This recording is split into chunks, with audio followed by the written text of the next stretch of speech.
نحمده ونصلي على رسوله الكريم أما بعد فأعوذ بالله من الشيطان الرجيم بسم الله الرحمن الرحيم يا أيها الذين آمنوا بالله ورسوله صدق الله العلي العظيم وبلغنا رسوله النبي الأمين المتين المبين الكريم ونحن على ذلك لمن الشاهدين والشاكرين والحمد لله رب العالمين. انتہائی عقیدت و محبت کے ساتھ درود شریف کا نذرانہ پیش کریں. پڑھیں بآواز بلند اللهم صل على سيدنا مولانا محمد وبارك وسلم صلاة وسلاما عليك يا رسول الله صلی اللہ تعالی علیہ وسلم. ہے کس کی زباں پہ اذان لا الہ الا اللہ، لرز رہا ہے جہاں لا الہ الا اللہ، زمیں ہو کے زماں لا الہ الا اللہ، مکی ہو کے مکان لا الہ الا اللہ. رفیقان گرامی، عزیزان ملت اسلامیہ، اسلام کے بنیادی ارکان 5 ہیں. ان میں سب سے اہم اور پہلا رکن کلمہ توحید لا الہ الا اللہ محمد رسول اللہ صلی اللہ علیہ وسلم ہے. یہی وہ کلمہ طیبہ ہے جسے انسان پڑھ کر صاحب ایمان ہوتا ہے، یعنی ایمان والا ہوتا ہے. یہی وہ کلمہ طیبہ ہے جو عرش اعلیٰ پر مکتوب ہے، یعنی لکھا ہوا ہے. حضرات، اللہ تبارک و تعالی نے انسان کو بے شمار نعمتوں سے نوازا ہے. آسمان کو اس کے لیے چھت اور زمین کو اس کے لیے فرش بنا دیا. پھر آسمان سے باران رحمت کو نازل فرما کر زمین سے طرح طرح کے اناج، وہ میوے جات اور قسم قسم کے معقولات و مشروبات کو اس لیے پیدا فرمایا دن کو اس کے کاروبار کے لیے روشن کیا اور رات کو اس کے آرام کے لیے پیدا کیا. غرض یہ کہ اللہ رب العزت کی کس کس نعمت کا شکر کیا جائے. ہر گھڑی، ہر آن، ایوری ٹائم، قدم قدم پر اس کی نوازشات کی برسات ہو رہی ہے. بندے کی ہر ہر حرکت وہ جنبش اسی خالق و مالک ہی کے فضل و کرم کا ظہور ہے. تیرے کرم سے بے نیاز کون سی شے ملی نہیں، جھولی ہی میری تنگ ہے، تیرے یہاں کمی نہیں. حضرات گرامی، یہاں پر ہمارا اکٹھا ہونا، تقریر سننا اور سنانا صرف اور صرف اس لیے ہے کہ ہم راہ راست پر گامزن ہو جائیں، اہدنا الصراط المستقیم پر صحیح طریقے سے چلیں. ہماری اور ہمارے معاشرے کی، ہماری سوسائٹی کی اصلاح ہو جائے، ہماری دنیا و آخرت سدھر جائے. لہٰذا اسی مناسبت سے چشتیہ قادریہ سینٹر نے 1 ربیع الاول سے لے کر 12 ربیع الاول تک یہ پروگرام کو سجایا اور سنوارا. حضرات، اسلام کے رکن اعظم کلمہ طیبہ کو اپنی خطابت کا آج میں نے عنوان منتخب کیا ہے. چنانچہ ارشاد ربانی ہے، یا ایھا الذین آمنوا باللہ ورسولہ، اے ایمان والو، ایمان رکھو اور اس کے رسول پر ایمان رکھو. یعنی خالق کائنات اللہ تعالیٰ کے سوا کوئی معبود نہیں اور محمد صلی اللہ علیہ وسلم اس کے رسول ہیں. صدر الافاضی حضرت علامہ نعیم الدین مراد آبادی اس کی تفسیر یوں بیان فرماتے ہیں کہ ایمان پر ثابت رہو، یہ معنی اس صورت میں ہے کہ آمینو کا خطاب مسلمانوں سے ہو، اور اگر خطاب یہود و نصارہ سے ہو تو معنی یہ ہے کہ بعض کتابوں اور بعض رسولوں پر ایمان لانے والوں تمہیں یہ حکم ہے، اور اگر خطاب منافقین سے ہو تو معنی یہ ہے کہ اے ایمان کا ظاہری دعویٰ کرنے والوں، اخلاص کے ساتھ ایمان لے آؤ۔ رفیقان گرامی، عزیزان ملت اسلامیہ، قرآن مجید میں اللہ رب العزت ارشاد فرماتا ہے سورہ ابراہیم میں، أَلَمْ تَرَ كَيْفَ ضَرَبَ اللَّهُ مَثَلًا كَلِمَةً طَيِّبَةً كَشَجَرَةٍ طَيِّبَةٍ أَصْلُهَا ثَابِتٌ وَفَرْعُهَا فِي السَّمَاءِ تُؤْتِي أُكُلُهَا كُلَّ حِينٍ بِإِذْنِ رَبِّهَا۔ کیا تم نے نہیں دیکھا کہ اللہ نے کیسی مثال بیان فرمائی پاکیزہ باغ کی، جیسے پاکیزہ درخت جس کی جڑ قائم اور شاخیں، اس کی برانچیں آسمان میں ہر وقت اپنا پھل دیتا ہے اپنے رب کے حکم سے۔ حضور صدر الافاضل علیہ رحمت و رضوان تفسیر تحریر فرماتے ہیں کہ ایسی ہی کلمہ ایمان ہے کہ اس کی جڑ قلب مومن کی زمین پر ثابت اور مضبوط ہے، اور اس کی شاخیں یعنی عمل آسمان میں پہنچتے ہیں، اور اس کے ثمرات برکت و ثواب ہر وقت حاصل ہوتے ہیں۔ حدیث شریف میں ہے سید عالم صلی اللہ علیہ وسلم نے صحابہ کرام سے فرمایا، وہ درخت بتاؤ جو مومن کے مثل ہے، اس کے پتے نہیں گرتے اور ہر وقت وہ پھل دیتا ہے، یعنی جس طرح مومن کے عمل اکارت نہیں ہوتے، برباد نہیں ہوتے، اور اس کی برکتیں ہر وقت حاصل ہوتی رہتی ہیں۔ صحابہ کرام نے سوچا کہ ایسا کون سا درخت ہے جس کے پتے نہ گرتے ہوں اور اس کا پھل ہر وقت موجود رہتا ہو؟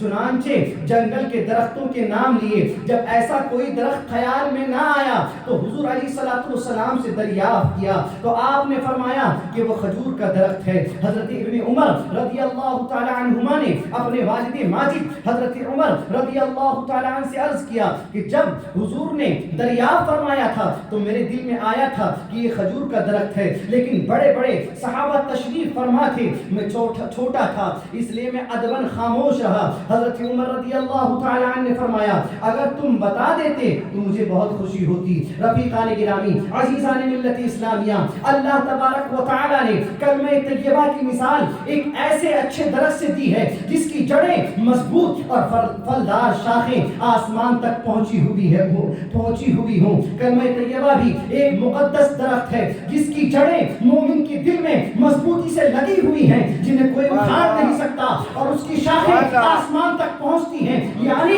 دل میں شجر ایمان لگا ہوا ہے، اور اس کلمہ مبارک کی برکت سے مومن کے اچھے اعمال آسمان تک پہنچ جاتے ہیں۔ اس شجر کی ایک خوبی یہ بھی ہے کہ مضبوط و مستحکم ہونے کے ساتھ ساتھ اس کا پھل بھی اچھا ہو اور عمدہ ہو۔ اس شجر طیبہ کی دوسری خوبی یہ ہے کہ دوسرے درختوں پر سال میں ایک مرتبہ پھل لگتا ہے، اور وہ بھی کم اور کبھی زیادہ، مگر ایمان کا درخت ایسا اچھا درخت ہے کہ خدا کی قسم ہر سال اور ہر وقت اس پر پھل لگا رہتا ہے۔ مبارک درخت پھلوں سے کبھی خالی نہیں ہوتا، اس پر ہر دم اور ہر موسم بہار ہی بہار رہتی ہے۔ یہ نغمہ فصل و گل و لالا کا نہیں پابند، بہار ہو کے خزاں، لا الہ الا اللہ۔ قرآن مقدس کی آیت مقدسہ کلیمتن طیبتن کشجرتن طیبہ کے تحت صاحب تفسیر نے فرمایا کہ کسی شخص نے آقا کریم صلی اللہ علیہ وسلم سے عرض کیا، یا رسول اللہ صلی اللہ علیہ وسلم، مالدار لوگ نیکیوں میں غریبوں سے بڑھ جائیں گے کیونکہ وہ زکوٰۃ و صدقات، خیرات و عطیات وغیرہ انفاق فی سبیل اللہ کے ذریعے کثیر نیکیاں حاصل کر سکتے ہیں، مگر غریب و محتاج لوگ ان عظیم ثوابوں سے محروم رہ جائیں گے۔ یہ سن کر رسول ذی وقار رحمت للعالمین صلی اللہ علیہ وسلم نے ارشاد فرمایا کہ اگر کوئی شخص سامان کو اوپر نیچے رکھتا چلا جائے تو کیا وہ آسمان تک پہنچ جائے گا؟ کیا میں تمہیں ایسی چیز نہ بتاؤں جس کی جڑیں مضبوط اور شاخیں آسمان میں ہیں؟ سائل نے عرض کیا، یا رسول اللہ صلی اللہ علیہ وسلم وہ کیا چیز ہے، ضرور بتائیے۔ تو رحمت عالم صلی اللہ علیہ وسلم نے ارشاد ارشاد فرمایا وہ یہ ہے کہ ہر نماز کے بعد 10 ٹائم یہ کلمہ طیبہ پڑھ لیا کرو، لا الہ الا اللہ واللہ اکبر وسبحان اللہ والحمد للہ۔ اے خوش عقیدہ اسلامی مسلمانوں، اس حدیث رسول سے معلوم ہوا کہ مالداروں کا مال انہیں اس مقام تک نہیں پہنچا سکتا جہاں تک کلمہ طیبہ اپنے پڑھنے والوں کو پہنچا دیتا ہے۔ محض مال و دولت سے وہ عزت و عظمت نہیں مل سکتی جو کلمہ طیبہ سے مومن کو نصیب ہو جاتی ہے۔ اسی کلمہ طیبہ کی برکت سے آنکھوں کو نور اور دل کو سکون و سرور نصیب ہوتا ہے۔ اسی کلمہ طیبہ کی بدولت نکاح کی خوشیاں حاصل ہوتی ہے، حلال اولاد میسر ہوتی ہے، شرمگاہ کی حفاظت ہوتی ہے۔ اسی کلمہ طیبہ کے طفیل خدا اور رسول کی رضا اور جنت نصیب ہوتی ہے۔ دنیا و آخرت میں طہارت و کرامت موصول ہوتی ہے۔ کوئی کافر و مشرک اگرچہ اپنے بدن پر کتنا ہی پانی بہا لے وہ پاک نہیں ہو سکتا، کسی نہر میں کتنا ہی نہا لے مگر وہ پاک نہیں ہو سکتا، کسی دریا میں کتنا ہی غوطہ لگا لے مگر وہ پاک نہیں ہو سکتا، تالاب و پوکھر میں کتنے ہی اسنان کر لے مگر وہ پاک نہیں ہو سکتا، حتیٰ کہ جمنا میں جا کر اسنان کر لے وہ پاک نہیں ہو سکتا، مگر ہرگز وہ پاک نہیں ہو سکتا، یہاں تک کہ سمندر میں گوتے لگا لے، ہزاروں شیمپو اور صابن کا بھی استعمال کر لے، ہرگز وہ پاک نہیں ہو سکتا۔ ہاں اگر توفیق الہی کے ساتھ اور وہ صدق دل سے ایک مرتبہ کلمہ طیبہ پڑھ لے تو خدا کی قسم وہ یقیناً پاک و صاف ہو جائے گا۔ جب اس دنیا سے رخصت ہوگا تو یقیناً ابدی عذاب سے آزاد ہو جائے گا اور مہمان خدا بن کر جنت میں آباد ہو جائے گا۔ گرامی عزیزان ملت اسلامیہ، حدیث رسول میں ہے من قال للہ دخل الجنہ، یعنی جو لا الہ الا اللہ کہے گا وہ جنت میں داخل ہوگا۔ کلمہ طیبہ کے 2 جز ہیں، 2 پارٹس ہیں۔ حدیث شریف میں جہاں کہیں بھی جزء اول کا ذکر آیا ہے اس سے مراد دونوں جز یعنی پورا کلمہ طیبہ ہے، کیونکہ لا الہ الا اللہ یہ دعویٰ ہے اور محمد رسول اللہ اس دعوے کی دلیل ہے، اور دعویٰ بغیر دلیل کے بغیر حجت کے تسلیم نہیں کیا جاتا۔ اس کے پہلے جز میں اللہ تبارک و تعالیٰ کی توحید کا اقرار ہے، یعنی وہ ذات واجب الوجود جو تمام صفات کمالیہ کا جامع ہے، وہ معبود برحق ہے، اس کے سوا کوئی عبادت و پرستش کے لائق نہیں، وہ ایک ہے، نہ وہ وصل کو قبول کرتا ہے نہ فصل کو قبول کرتا ہے۔ اور اسی کلمہ طیبہ کے جزء ثانی میں حضور سرور کائنات صلی اللہ علیہ وسلم کی نبوت و رسالت کا اقرار ہے۔ محمد رسول اللہ، محمد صلی اللہ علیہ وسلم اللہ کے رسول ہیں، خدا کے بعد سب سے اونچا مقام۔ تعلیم کے 5ویں پارے پر اللہ رب العزت ارشاد فرماتا ہے وَمَا أَرْسَلْنَا مِن رَسُولٍ إِلَّا لِيُطَاعَ بِإِذْنِ اللَّهِ، اور ہم نے کوئی رسول نہ بھیجا مگر اس لیے کہ اللہ کے حکم سے اس کی اطاعت کی جائے۔ رفیقان گرامی، قرآن مجید میں دوسری جگہ اللہ رب العزت ارشاد فرماتا ہے وَمَا آتَاكُمُ الرَّسُولُ فَخُذُوهُ وَمَا نَهَاكُمْ عَنْهُ فَانْتَهُوا، اور جو کچھ تمہیں رسول عطا فرمائے وہ لے لو اور جس سے منع فرمائے باز رہو۔ سرکار اعلیٰ حضرت اسی کو فرماتے ہیں وہی رب ہے جس نے تجھ کو ہم وطن کرم بنایا، قرآن مجید کے اس مختصر ٹکڑے میں اللہ رب العزت نے ہمارے قانون زندگی کو سمو دیا ہے، اتنے ہی ٹکڑے میں ہمارے دستور حیات کو سمیٹ دیا ہے۔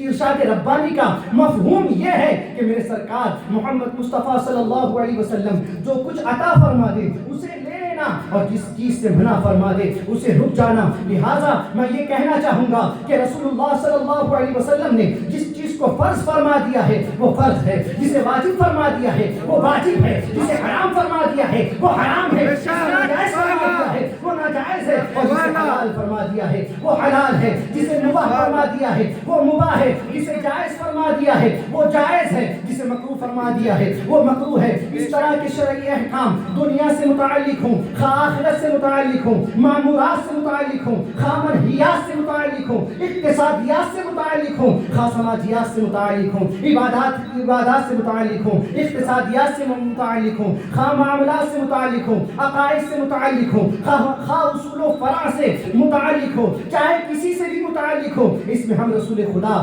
صلی اللہ علیہ وسلم کے حکم کے تابع اور پابند ہیں۔ اس لیے تو ہم کہتے ہیں کہ ہمارے رسول کا حکم امر اللہ ہے، ہمارے رسول کا قانون اللہ ہے، ہمارے رسول کی کتاب کلام اللہ ہے، ہمارے رسول کا مقدس ہاتھ ید اللہ ہے، ہمارے رسول کا سبق لا الہ الا اللہ ہے، ہمارے رسول کا وجود محمد رسول اللہ ہے۔ امام عشق و محبت فرماتے ہیں تمہیں حاکم بنایا، تمہیں قاسم عطایا، تمہیں داعی بنایا، تمہیں شافع عطایا، کوئی عزت کون آیا، کوئی عزت کون آیا، تجھے حمد ہے خدایا، تجھے حمد ہے۔ نعرہ تکبیر، اللہ اکبر، نعرہ رسالہ، یا رسول اللہ، نعرہ حیدری، ایمان کیا ہے اس کے تعلق سے آپ نے سماعت فرمایا اور یہ درس بھی ہو رہا ہے۔ حضرات گرامی، ایمان کیا ہے اس کی اجمالی وضاحت سماعت فرمائیں۔ اصل ایمان تصدیق کا نام ہے۔ کلمہ طیبہ دراصل ایک عہد و اقرار ہے، اور اسی عہد و اقرار اور دیگر ضروریات دین کے ماننے کو ایمان اور اسلام کہا جاتا ہے۔ اللہ کو واجب الوجود اور تمام صفات کمالیہ کا جامع ماننا یہ ایمان ہے۔ رسول اللہ کو جامع الصفات اور محبوب خدا ماننا یہ ایمان ہے۔ اللہ کو حدوث و زوال سے پاک اور خالق و مالک ماننا یہ ایمان ہے۔ رسول اللہ کو بعد از خدا بزرگ اور باعث تخلیق کائنات ماننا یہ ایمان ہے۔ اللہ کو امکان کذب و وقوع کذب اور جملہ عیوب و نقائص سے پاک ماننا یہ ایمان ہے۔ رسول اللہ کو صفات رذیلہ و افعال خبیثہ اور عیوب و نقائص سے دور ماننا یہ ایمان ہے۔ اللہ کا علم غیب ہے، اللہ کا علم غیب ذاتی ہے، یہ ایمان ہے۔ رسول اللہ کا علم غیب عطائی ماننا یہ ایمان ہے۔ اللہ کو رب العالمین اور مالک یوم الدین ماننا یہ ایمان ہے، اور رسول اللہ کو رحمت للعالمین اور شفیع المذنبین ماننا یہ ایمان ہے۔ اللہ سے بے لوث محبت کرنا یہ ایمان ہے۔ رسول اللہ کی محبت کا جام پینا یہ ایمان ہے۔ اللہ کی کتاب کو منزل من السماء اور کلام ربانی ماننا یہ ایمان ہے۔ رسول اللہ کو خدا کا برہان اور صاحب قرآن ماننا یہ ایمان ہے۔ نبی کی ختم نبوت کو ماننا یہ ایمان ہے۔ نبی کے اعجاز کو ماننا یہ ایمان ہے۔ نبی کی ایک ایک بات اور ایک ایک سنت کو تسلیم کرنا اور ایکسپٹ کرنا یہ ایمان ہے۔ نبی کا عطا کردہ کلمہ لا الہ الا اللہ محمد رسول اللہ کو ماننا اور اس کے پورے تقاضے پر عمل کرنا یہ ایمان ہے۔ سیدنا اعلی حضرت رضی اللہ تعالی عنہ بدعقیدوں کی تردید فرماتے ہوئے ارشاد فرماتے ہیں، ممکن میں یہ قدرت کہاں، واجب میں عبدیت کہاں، حیران ہوں یہ بھی ہے خطا، یہ بھی نہیں وہ بھی نہیں۔ حضرات اللہ تعالیٰ کی سوا ہر چیز عالم ممکنات میں شمار کی جاتی ہے، صرف ایک اللہ ہی کی ہستی ہے جو واجب الوجود ہے، اور اللہ کے سوا ہر چیز پر لفظ ممکن یہ صادق آتا ہے۔ یہاں ممکن سے مراد ما و شما عوام الناس ہے، اور واجب سے مراد اللہ تبارک و تعالیٰ کی ذات ہے۔ سطح ذہن پر یہ سوال پیدا ہو سکتا ہے کہ رسول خدا کو کیا سمجھا جائے؟ جواب میں دو صورتیں ظاہر ہیں، یا تو یہ کہ رسول اعظم صلی اللہ علیہ وسلم کو گستاخان رسالت کی طرح اپنی مثل اپنی طرح بشر کہا جائے، یا یہ کہ خدا کہہ کر ارتکاب شرک کیا جائے۔ اگر انہیں ممکن یعنی عام انسانوں کی طرح سمجھا جائے تو پھر ایک عام انسان میں یہ قوت و قدرت کہاں ہے؟ چنانچہ دونوں کا رد فرماتے ہوئے سیدی اعلی حضرت رضی اللہ تعالیٰ نے ہمیں یہ عقیدہ دے دیا، ممکن میں یہ قدرت کہاں، واجب میں عبدیت کہاں، حیران ہوں یہ بھی ہے خطا، یہ بھی نہیں وہ بھی نہیں۔ سبحان اللہ۔ درود شریف کا نذرانہ پیش کریں۔ اللہم صلی علی سیدنا و مولانا محمد بارک وسلم، صلاۃ و سلام علیک یا رسول اللہ صلی اللہ تعالی علیہ وسلم۔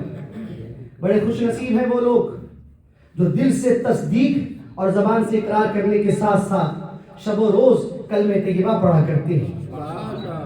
اس کے بہت سے فضائل احادیث کریمہ کی روشنی میں سماعت فرمائے۔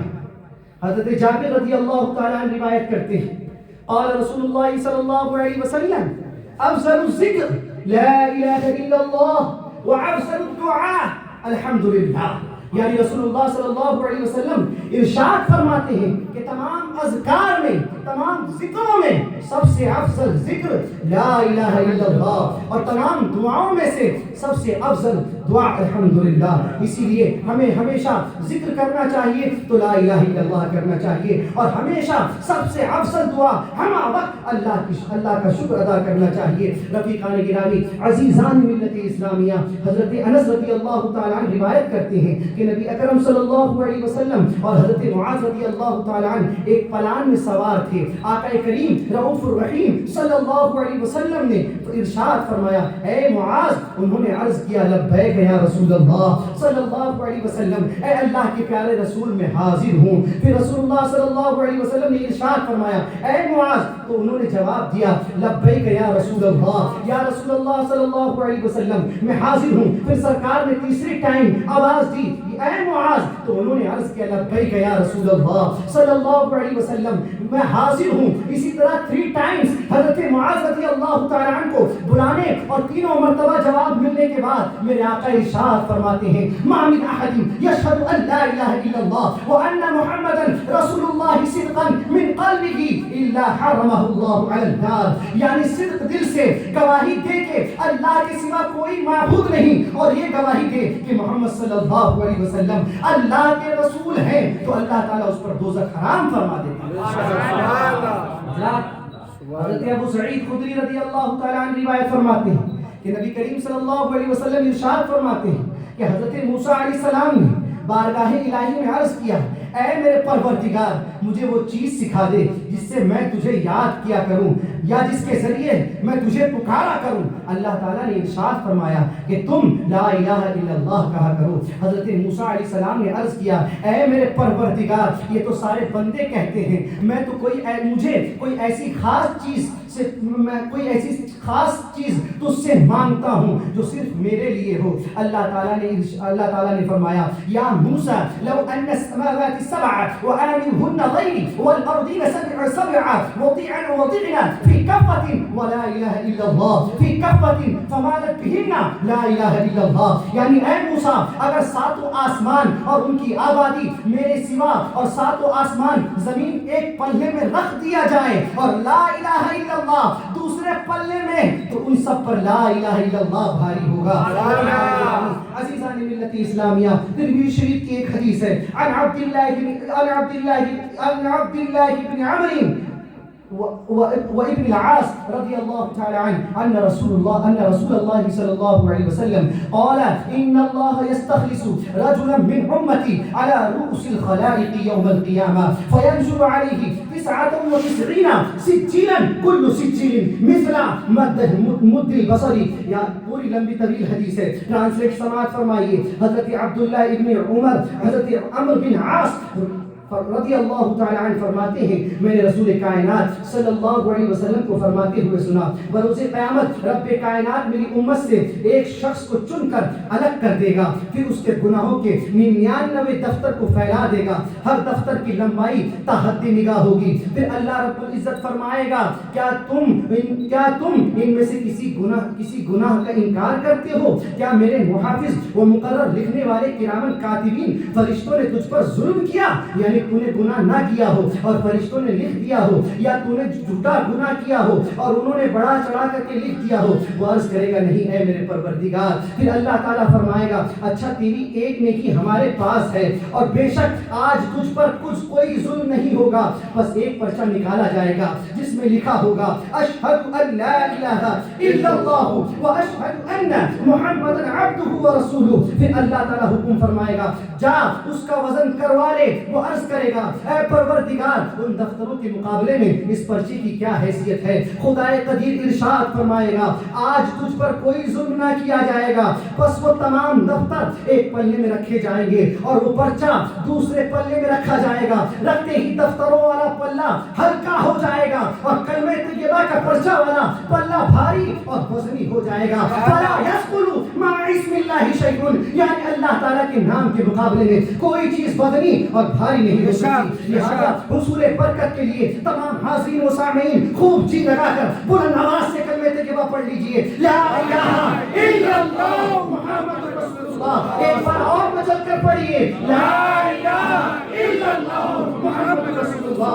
صلی اللہ علیہ وسلم. حضرات بظاہر کلمہ طیبہ کی الفاظ بہت ہلکے پھلکے معلوم ہوتے ہیں اور پڑھنے میں بھی بہت آسان ہے، لیکن معنی کے اعتبار سے، مفہوم کے اعتبار سے نہایت وسیع، جامع اور عظیم ترین ہے. میزان کے اعتبار سے بہت ہی وزنی اور بھاری بھرکم ہے، اور طاقت و قوت کے اعتبار سے دنیا کی تمام چیزوں سے زیادہ طاقتور ہے. رفیقان گرامی، عزیزان ملت اسلامیہ، دیکھیے کلمہ طیبہ کا فیضان کس طرح جاری و ساری ہوتا ہے. سراج الاولیاء حضرت جنید بغدادی رحمۃ اللہ علیہ کا بیان ہے کہ میں ایک مرتبہ فریضہ حج ادا کرنے کے لیے گھر سے نکلا اور قبلے کی طرف روانہ ہو گیا، مگر میری سواری بجائے قبلہ کے شہر قسطنطنیہ کی طرف چلنے لگی. میں بار بار کوشش کر رہا ہوں کہ قبلے کی طرف چلے، مگر پھر بھی وہ قسطنطنیہ ہی کی طرف بڑھتی رہی. چنانچہ جب میں قسطنطنیہ پہنچا تو دیکھا کہ ایک جگہ لوگوں کا ہجوم ہے، کافی تعداد میں لوگ اکٹھا ہو کر باتیں کر رہے ہیں. صورتحال دریافت کرنے پر جواب ملتا ہے کہ ہمارے بادشاہ کی لڑکی کی طبیعت بہت زیادہ علیل ہے، اس پر دیوانگی کا دورہ پڑا ہے. اسی سوچ و فکر میں ہم لوگ پریشان ہیں، حیران ہیں، کسی ماہر طبیب کی تلاش ہے. میں نے کہا اس کا علاج میں کروں گا. یہ سن کر وہ لوگ بادشاہ وقت سے اجازت لے کر مجھے شاہی محل میں لے گئے. دروازے کے قریب پہنچنے پر ایک آواز آتی ہے، اے جنید، آپ اپنی سواری کو ہم سے کب تک روکتے رہیں گے جبکہ وہ آپ کو ہماری طرف لانا چاہتی ہے. میں اندر پہنچا تو دیکھتا کیا ہوں کہ ایک خوبصورت لڑکی زنجیر سے بندھی ہوئی ہے. مجھے دیکھ کر کہتی ہے کہ حضرت میرے لیے کوئی ایسا نسخہ تجویز فرمائیں کہ جس سے میری دیوانگی ختم ہو جائے اور میں بالکل ٹھیک ہو جاؤں. میں نے کہا کہ کلمہ طیبہ لا الہ الا اللہ محمد رسول اللہ پڑھ لے تو ٹھیک ہو جائے گی. یہ سن کر وہ فوراً بلند آواز سے کلمہ طیبہ لا الہ الا اللہ محمد رسول اللہ پڑھنے لگتی ہے. کلمہ شریف پڑھتے ہی اس کے پاؤں کی زنجیر ٹوٹ کر گر جاتی ہے اور وہ بالکل ٹھیک ہو جاتی ہے. بادشاہ وقت یہ دیکھ کر حیران اور پریشان ہو جاتا ہے اور متاثر ہو کر کہنے لگتا ہے کہ ایسا کامیاب نسخہ شفا میں نے کبھی ملاحظہ نہیں کیا، میں نے کبھی نہیں دیکھا، اور ایسا ماہر طبیب آج میں پہلی بار دیکھ رہا ہوں کہ اس نے منٹوں میں میری بیمار لڑکی کو بالکل ٹھیک کر دیا. میں نے کہا کہ اے بادشاہ، آپ بھی کلمہ طیبہ پڑھ کر اس کا جلوہ دیکھ لیجئے. یہ سن کر بادشاہ وقت پر بھی ایک عجیب کیفیت طاری ہو جاتی ہے، دل کی دنیا بدل جاتی ہے، زندگی میں ایک سنہرا انقلاب آ جاتا ہے اور صرف دل سے بادشاہ بھی پڑھ لیتا ہے لا الہ الا اللہ محمد رسول اللہ، یعنی اللہ تعالیٰ کے سوا کوئی معبود نہیں اور محمد صلی اللہ علیہ وسلم اللہ کے رسول ہیں. کلمہ شریف کا یہ حیرت انگیز فیضان دیکھ کر کثیر تعداد میں وہاں کے لوگ کلمہ طیبہ پڑھ کر مشرف اسلام ہو گئے. رفیقان گرامی، عزیزان ملت اسلامیہ، یہ ہے کلمہ طیبہ کا فیضان. حضرات، ہر دور میں باطل قوتوں اور سرکشوں کو وقتی طور پر عروج و غلبہ ہے، لیکن حقیقی کامیابی ہمیشہ حق پرستوں کو نصیب ہوئی ہے اور ہوتی رہے گی. چنانچہ ایک کافر بادشاہ جو اسلام کا بہت بڑا کٹر دشمن اور مسلمانوں کا بہت بڑا خونخوار تھا، مسلمانوں کے لیے بڑا خونخوار تھا، بہت ظلم کرتا تھا، ہمیشہ مسلمانوں کو قتل و قتال، جنگ و جدال اور پسپا کرنے کے در پہ لگے رہتا تھا. ہزاروں بے قصور مسلمانوں کو قتل کروا چکا تھا. ایک مرتبہ جنگ ہو رہی تھی، لشکر اسلام نے اس فرعون زمانہ کافر بادشاہ کو زندہ گرفتار کر لیا اور سب نے اتفاق رائے سے اسے تانبے کے ایک دیگ کے اندر بیٹھا کر اوپر سے ڈھکن بند کر دیا اور دیگ کے نیچے آگ لگا دی گئی. جب دیگ گرم ہونے لگی اور تکلیف حد سے بڑھنے لگی تو وہ اپنے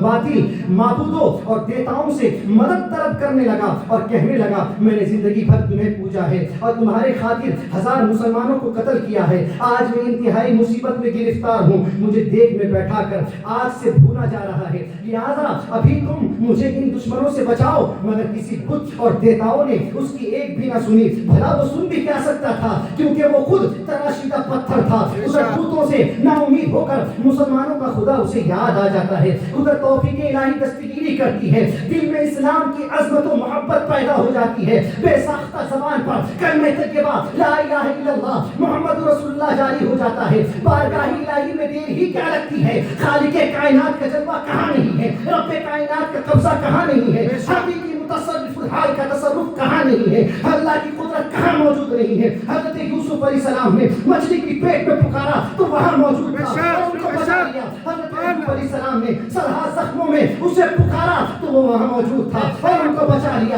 حضرت یوسف علیہ السلام نے کنویں میں اسے پکارا تو وہ وہاں موجود تھا اور ان کو کنویں سے بچا لیا گیا. حضرت ابراہیم علیہ السلام آگ میں اسے پکارا تو وہاں بھی موجود تھا اور ان کو نار نمرود سے جلنے سے بچا لیا. حضرت اسماعیل علیہ السلام نے اسے پکارا تو وہ وہاں بھی موجود تھا اور اس کو ہونے سے بچا لیا. حضرت موسیٰ علیہ السلام نے اسے پکارا تو وہ وہاں بھی موجود تھا اور ان کو فرعون کے شر سے بچا لیا. حضرت عیسیٰ علیہ السلام نے اسے پکارا تو وہ وہاں بھی موجود تھا اور ان کے دشمنوں سے ان کو بچا لیا. ادھر کافر بادشاہ کے منہ سے کلمہ طیبہ لا الہ الا اللہ محمد رسول اللہ کا نکلنا تھا کہ قدرت الہی سے آسمان پر ابر نمودار ہو جاتا ہے.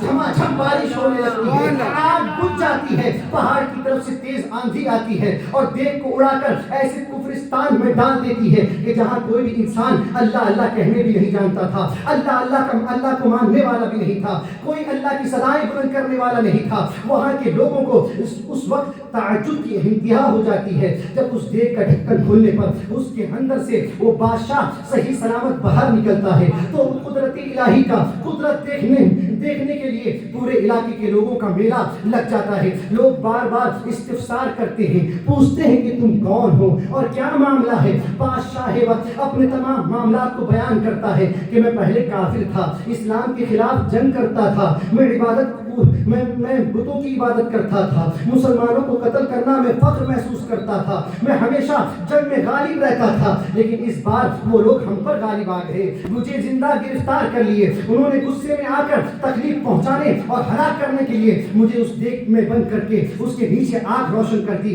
جب دیگ گرم ہونے لگی تو تکلیف سے میں بلبلا اٹھا, حرارت اور گھٹن سے میں اندر ہی اندر تڑپنے لگا. اسی بے بسی اور پریشانی کے عالم میں میں نے اپنے بتوں اور دیوتاؤں کو اپنی مدد کے لیے بہت پکارا, مگر کوئی بھی میرے کام نہ آیا. مجبور ہو کر میں نے مسلمانوں کے خدا کو پکارا. اس نے میری اس طرح مدد کی کہ پانی برسا کر دیگ کو ٹھنڈا فرما دیا اور آندھی کے ذریعے ان لوگوں کی گرفت سے نکال کر مجھے یہاں تک پہنچا دیا. حضرات گرامی, دیگ میں انسان کو زندہ اور صحیح سلامت دیکھ کر اور اس حیرت انگیز واقعے کو سن کر وہاں کے سارے لوگ اشک کرنے لگتے ہیں. ان کے دلوں میں کلمہ طیبہ کی عظمت اور خدا و رسول کی محبت پیدا ہو جاتی ہے اور دیکھتے ہی دیکھتے ایک ہی دن میں پورا علاقہ مسلمان ہو جاتا ہے. خدا و رسول کا چرچا ہونے لگتا ہے, اذان کی صدائیں بلند ہونے لگتی ہے اور کلمہ طیبہ لا الہ الا اللہ محمد رسول اللہ کی انقلابی شان و عظمت کی بہار ہی بہار نظر آنے لگتی ہے. رفیقان گرامی, عزیزان ملت اسلامیہ, رہنے دوں کہ چلوں؟ دعا درود شریف پڑھیں. اللهم صل علی سیدنا مولانا محمد بارک وسلم صلاۃ و سلام علیک یا رسول اللہ صلی اللہ تعالی علیہ وسلم. حضرات, رؤوف الرحیم آقا کریم صلی اللہ علیہ وسلم کی یہ دلی خواہش تھی کہ داحیہ کلبی اسلام قبول کر لیں, کیونکہ ان کے خاندان کے 700 افراد ان کے زیر اثر تھے. آپ چاہتے یہ تھے کہ اگر داحیہ مسلمان ہو گئے پھر ان کے خاندان کے بہت سارے لوگ بھی اسلام قبول کر لیں گے. حصول مدعا کے لیے میرے سرکار بارگاہ کردگار میں دعا کرتے ہیں, اللہم ارزق داحیۃ القلب الاسلام, اے پروردگار داحیہ قلبی کو اسلام لانے کی توفیق عطا فرما. اور یہ کب ایسا ہو سکتا ہے کہ حبیب کے لب جنبش کریں اور بارگاہ الہی میں وہ قبول نہ ہوں. اجابت نے جھک کر گلے سے لگایا بڑی ناز سے جب دعائے محمد دعا فرماتے ہی داحیہ قلبی کے مقدر کا ستارہ چمکنے لگا. ان کے دل میں اسلام اور بانی اسلام کی بے پناہ محبت پیدا ہو جاتی ہے. اب وہ اسلام قبول کرنے کے لیے عزم و مصمم کر لیتے ہیں اور بارگاہ رسول میں حاضر ہونے کے لیے تیار ہو جاتے ہیں. خاتم النبیین صلی اللہ علیہ وسلم کی بارگاہ میں حضرت جبریل علیہ السلام تشریف لاتے ہیں. یا رسول اللہ صلی اللہ علیہ وسلم, ان اللہ یقرئک السلام, اللہ تعالیٰ آپ کو سلام کہتا ہے اور یہ خوشخبری سناتا ہے کہ اللہ تعالیٰ نے آپ کی دعا کو قبول فرما لیا. چنانچہ داحیہ قلبی اسلام قبول کرنے کے لیے آپ کے پاس حاضر ہونے والے ہیں. چنانچہ جب جناب داحیہ مسجد نبوی میں حاضر ہوتے ہیں تو پیکر خلق عظیم آقا کریم صلی اللہ علیہ وسلم وسلم کی ان کی دل جوئی کے لیے اپنی چادر اقدس کندھے سے اتار کر ان کے سامنے بچھا دیتے ہیں اور اس پر بیٹھنے کا اشارہ فرماتے ہیں. قوم کے سردار جناب دحیہ اخلاق نبوی سے متاثر ہو کر جان و دل سے گرویدہ ہو جاتے ہیں اور آنسوؤں سے پرنم ہو کر چادر مبارک پر بیٹھنے کی بجائے اسے اٹھا کر پہلے بوسہ دیتے ہیں, پھر آنکھوں سے لگاتے ہیں اور اپنے سر پر رکھ کر عرض کرتے ہیں یا رسول اللہ صلی اللہ علیہ وسلم مجھے ایمان کی دولت عطا فرمائیں. آقا کریم ارشاد فرماتے ہیں اے دحیہ پڑھو لا الہ الا اللہ محمد رسول اللہ صلی اللہ علیہ وسلم, یعنی اللہ کے سوا کوئی معبود نہیں اور محمد صلی اللہ علیہ وسلم اللہ کے رسول ہیں. چنانچہ دحیہ کلبی فوراً کلمہ طیبہ لا الہ الا اللہ محمد رسول اللہ پڑھ کر اسلام سے مشرف با اسلام ہوتے ہیں. کن کے قدموں پہ وہ قربان ہو گئے, پڑھ لیا کلمہ مسلمان ہو گئے. دولت ایمان سے مالا مال ہونے کے بعد حضرت دحیہ رضی اللہ تعالی عنہ زار و قطار رو رہے ہیں. علی سے بے کساں چار اساتذہ درمندہ دریافت فرماتے ہیں اے دحیہ کیوں رو رہے ہو؟ عرض کرتے ہیں یا رسول اللہ صلی اللہ علیہ وسلم میں نے بہت بڑے گناہوں کا ارتکاب کیا ہے. یا حبیب اللہ صلی اللہ علیہ وسلم بارگاہ الہی میں میرے گناہوں کا کفارہ کیا ہے؟ اگر میری ساری جائیداد کو خدا میں صدقہ کرنے کا حکم فرمائیں گے تو مجھے منظور ہے, اگر میری گردن کاٹنے کا حکم فرمائیں گے تو مجھے منظور ہے, آپ جو بھی میرے گناہوں کا کفارہ بتائیں مجھے منظور ہے. آقا کریم پھر دریافت فرماتے ہیں اے دحیہ تم نے ایسا کون سا گناہ کیا ہے جس کی وجہ سے اس قدر بے چین و بے قرار ہو؟ عرض کرتے ہیں آقا میں نے اپنے قوم کی 70 بچیوں کو زندہ دفن کیا ہے. یہ سن کر حضور سید عالم صلی اللہ علیہ وسلم آپ دیدہ ہو جاتے ہیں, حتیٰ کہ حضرت جبریل علیہ السلام حاضر خدمت ہو کر عرض کرتے ہیں یا رسول اللہ صلی اللہ علیہ وسلم خداوند قدوس آپ کو خطاب فرما رہا ہے قل تحیتا وعزتی وجلالی انک لما قلت لا الہ الا اللہ غفرت لہ کفر 60 سنتن, یعنی آپ دحیہ سے فرما دیجئے کہ اللہ تعالیٰ فرماتا ہے مجھے میری عزت و جلال کی قسم کہ تیرے کلمہ طیبہ پڑھنے کی وجہ سے میں نے تیرے 60 سال کے 60 ایئر کے گناہوں کو معاف فرما دیا. عزیزان ملت اسلامیہ کلمہ طیبہ کا فیضان کس پر نہیں جاری ہوا؟ حضرت ابوبکر صدیق پر جاری ہوا تو وہ صداقت کے بادشاہ بن گئے اور اسلام کے پہلے خلیفہ ہو گئے. جب یہی کلمہ طیبہ کا فیضان حضرت عمر فاروق اعظم پر برسا تو امیر المومنین فاروق اسلام کے دوسرے خلیفہ ہو کر عمر فاروق اعظم رضی اللہ تعالیٰ عنہ بن گئے. اور یہی کلمہ کا فیضان جب حضرت عثمان غنی رضی اللہ تعالیٰ عنہ پر پڑا تو خلیفۃ المسلمین ہو کر ایسے پاکیزہ بندے ہو گئے کہ رب فرماتا ہے کہ حضور علیہ السلام فرماتے ہیں کہ میں عثمان سے حیا کیوں نہ کروں جس سے فرشتے حیا کرتے ہیں.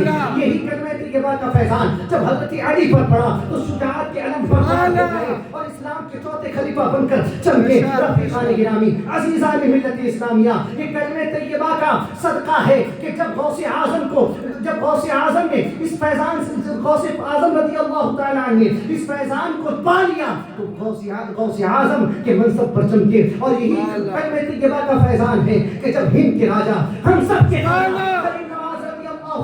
کو یہ فیضان ملا تو عطائے رسول بن گئے. عزیزان ملت اسلامیہ یہی کلمہ طیبہ کا فیضان جب ہم سب پر برسا تو ہم سب مسلمان ہو گئے اور پڑھتے ہیں لا الہ الا اللہ محمد رسول اللہ. یہی کوئی کلمہ طیبہ ہے جس کی توانائی اور تاثیر کا یہ عالم ہے کہ جو پیشانیاں بے چین بتوں پہاڑوں پتھروں درختوں دریاؤں آگ کے شعلوں چاند تاروں سورج اور اس کی کرنوں اور ناپاک اجزاء کے سامنے جھکا کرتی تھی, انہیں ان کا حقیقی مقام دکھا اور دلا کر ایک معبود حقیقی خدا وحدہ لا شریک لہ کے آگے جھکنا سکھا دیا. بے شمار جہنمیوں اور دوزخیوں کو جنتی بنا دیا. اس طرف چشم محمد کے اشارے ہو گئے, ذرے سامنے آئے ستارے ہو گئے. در حقیقت کلمہ طیبہ کے اندر اتنی توانائی اور اثر انگیزی ہے کہ اس سے خشک لکڑی میں جان پڑ جاتی ہے, خزاں رسیدہ چمن میں شادابی آ جاتی ہے, خشک کھیتیاں لہلہا اٹھتی ہیں. اس کے پڑھنے سے جسم میں تازگی اور روح میں بالغی پیدا ہو جاتی ہے. بس مردہ کلیوں میں نکھار اور گلشن ہستی میں بہار آ جاتی ہے. نوجوانوں کی کایا پلٹ جاتی ہے. نیا جوش نئی امنگ اور نئے جذبہ کروٹیں لینے لگتا ہے. کفر سے رشتہ ٹوٹ جاتا ہے, اسلام اور بانی اسلام سے رشتہ جڑ جاتا ہے. یہی وہ کلمہ طیبہ جس کو کوہ صفا کی چوٹی پر چڑھ کر ہادی اسلام نے ارشاد فرمایا تھا, یا ایھا الناس قولوا لا الہ الا اللہ تفلحوا. اے لوگو لا الہ الا اللہ کہہ لو کامیاب ہو جاؤ گے. یعنی خدائے حقیقی کی وحدانیت کو مان لو اور رسول اعظم صلی اللہ علیہ وسلم کی رسالت کا اقرار کر لو. صدق دل سے کلمہ طیبہ پڑھ کر مسلمان ہو جاؤ, معبود حقیقی بارگاہ میں سربہ سجود ہو جاؤ. دنیا میں کامیابیوں سے ہمکنار ہو جاؤ گے اور آخرت میں بھی خلود فی النار سے بچ کر ابدی آسائش و آرام کے لائق ہو جاؤ گے. رفیقان گرامی, عزیزان ملت اسلامیہ, حدیث شریف میں کلمہ طیبہ لا الہ الا اللہ محمد رسول اللہ کو تمام اذکار سے افضل بتایا گیا ہے. بظاہر کلمہ طیبہ بہت ہی ہلکا پھلکا معلوم ہوتا ہے اور پڑھنے میں بھی بہت آسان ہے, مگر اپنی معنی کے اعتبار سے نہایت وسیع و جامع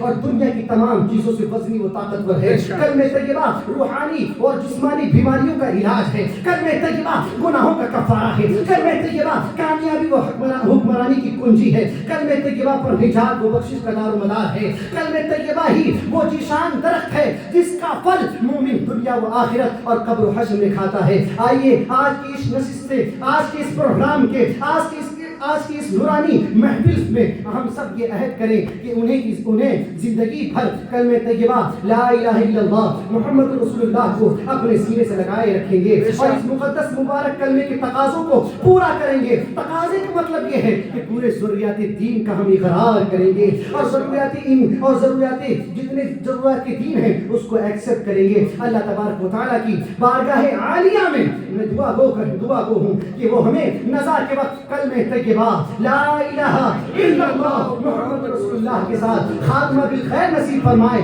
دنیا میں بھی اس کی برکتوں سے ہمیں مالا مال فرمائے اور حالت نزا میں بھی یہ کلمہ طیبہ زبان پر جاری گساری فرمائے اور مرنے کے بعد بھی قبر میں, حشر میں, ہر جگہ اس کا فیضان عطا فرمائے. آمین یا رب العالمین بجاہ نبی کریم علیہ الصلوۃ والتسلیم. وما علینا الا البلاغ. السلام علیکم ورحمۃ اللہ وبرکاتہ. سلام کے لیے یا نبی سلام علیکہ, یا رسول سلام علیکہ, یا حبیب سلام علیکہ, صلوات اللہ علیکہ. حبیبی یا رسول اللہ علیکہ السلام. طلع البدر علینا من ثنیته وداعی وجب الشکر علینا ودعا لله. السلام علیکہ یا رسول اللہ وعلى آلك وأصحابك يا شفيعنا يوم الجزاء صلی اللہ تعالی علیہ وسلم. یا اللہ یا رحمان یا رحیم مولا کریم, آج کی اس محفل میں جو کچھ بھی پروگرام ہوئے مولا ان سب کو اپنی بارگاہ میں قبول فرما لے. اسے ہمارے لیے ذریعہ نجات بنا, ذریعہ مغفرت بنا یا رب العالمین. اسی طرح تیرے محبوب علیہ الصلوۃ والسلام کی محفل ہم سب عاشقان رسول صلی اللہ علیہ وسلم کو سجانے کی اور رچانے کی توفیق خیر عطا فرما یا رب العالمین. یا اکرم الاکرمین, اس محفل میلاد کو ہمارے لیے ذریعہ نجات بنا دے, ذریعہ مغفرت بنا دے, ہم سب کی تمام مصیبتوں کو دور فرما دے یا رب العالمین. میلاد النبی علیہ الصلوۃ والسلام کے سب کی طفیل میں یا رب العالمین جو لوگ حاضر ہیں ان کی جو بھی جائز مقاصد مولا اس میں کامیابی عطا فرما. ہم سب کے تمام جائز مقاصد میں کامیابی عطا فرما, برکتیں عطا فرما, رحمتیں عطا فرما. ہمارے مکان و دکان کی حفاظت عطا فرما, کاروبار میں خوب برکتوں کا نزول عطا فرما یا اللہ. ہم سب کو نیک اعمال کرنے کی توفیق عطا فرما, نمازوں کی پابندی کرنے کی توفیق عطا فرما, شریعت مصطفیٰ علیہ الصلوۃ والسلام پر پابندی کے ساتھ سختی کے ساتھ عمل کرنے کی توفیق عطا فرما. جو اس دور میں مولا مسلک اعلیٰ حضرت سے تعبیر کیا جاتا ہے, اسی مسلک اعلیٰ حضرت پر سچے طریقے پر رہ کر, گامزن رہ کر اخلاص کے ساتھ تیرے دین متین کی خدمت کرنے کی توفیق عطا فرما. اور لا الہ الا اللہ محمد رسول اللہ صلی اللہ علیہ وسلم کے پورے طور پر تقاضے کو پورا کرنے کی توفیق خیر عطا فرما. آمین یا رب العالمین بجاہ نبی کریم علیہ الصلوۃ والتسلیم. ان اللہ وملائکتہ یصلون علی النبی یا ایھا الذین آمنوا صلوا علیہ وسلموا تسلیما.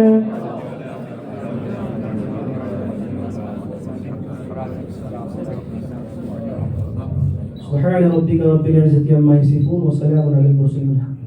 دیکھیے 12 روز محفل کرنا بھی ثواب کا کام ہے، لیکن نماز کا اہتمام کرنا یہ فرض ہے۔ چشتیہ قادریہ کا آج کا یہ پیغام ہے کہ محفل میلاد شریف کا مقصد نماز باجماعت کا اہتمام کرنا۔